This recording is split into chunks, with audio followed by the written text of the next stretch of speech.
I'm at a loss of words right now. Like, the Knicks just cannot do anything right. Like, how do you have a double-digit lead against a Nets team that's badly beat up by injuries, and then once again, you choke. They were up, I think the score was 48-21 in the first quarter or the second quarter, and they choked once again. This Tibbs is terrible. And I kind of expected this because Tibbs does this with every team he's on. They're good for like the first season of his tenure with that team.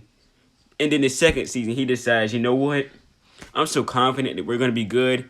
I'm going to start changing stuff up. In the second season, they're terrible again. That's basically Tibbs in a nutshell. All right, yeah, so looking at it, the Knicks' largest lead, 28 points.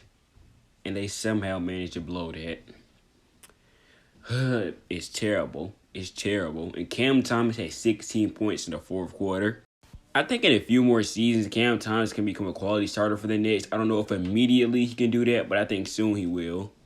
It's crazy. They couldn't even take advantage on Patty Mills going 2 for 9 on field goal percentages and 2 for 9 on three-point percentages. That's crazy. And it seems like Tibbs has a huge obsession with Alec Burks. This is one of the main reasons why this team is losing games, because they put him in the clutch and they end up losing because of him. This guy cannot, make a bucket to save his life. He was 1 for 5 tonight, by the way, on 3 points, but he was off the bench. But yeah, it's pretty obvious. Tibbs is one of the main reasons why this team is really bad right now. Like, multiple 20-point first half leads blown. Multiple. And his rotations are the reason this team is losing. Like, it's no secret. Tibbs gonna end up getting fired this season.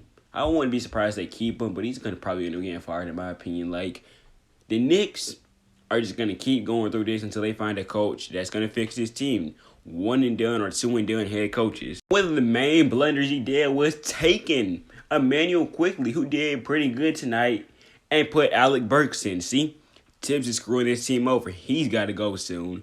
He has got to go. And he's doing the same thing with Cam Reddish, too. He's making Alec Burks play quality minutes over Cam Reddish and Emmanuel Quickly at this point. He is screwing his team over single-handedly at this point. Like, he seriously took out a guy who was 7 for 10 on field goal attempts and 4 for 7 on three-point attempts, and put in a guy who was 1 for 5 on field goal attempts and 0 for 2 on three-point attempts. Yep. That's Tibbs in a nutshell for you guys. That's Tibbs in a nutshell. Also, Emmanuel Quickly had also 18 points, by the way. Alec Burks had 3. So, yeah. You tell me who's the main problem for this team. Yep. You guessed it. It's Tibbs. Like, I don't get it. How do you blow 3 first quarter leads? It's honestly not that hard to keep a lead unless you're the Knicks at this point. They're basically the Falcons and the Chargers of the NBA. They do this on a daily basis at this point. It's basically a daily basis at this point. This is crazy. I'm a Cavs fan, and we've been trash almost every year without LeBron, obviously, until now.